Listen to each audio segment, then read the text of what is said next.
All right.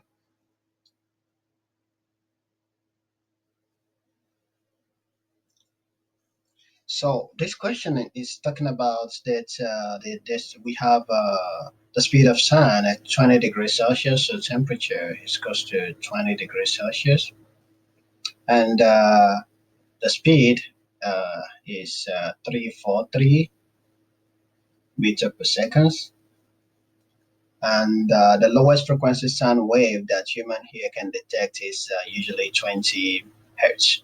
So lowest frequency sound wave is 20 hertz. So what is the wavelength of such a sound wave? So we're trying to calculate lambda, so we don't know. So the first thing to ask yourself is that what is the relationship between the speed and lambda? So we know that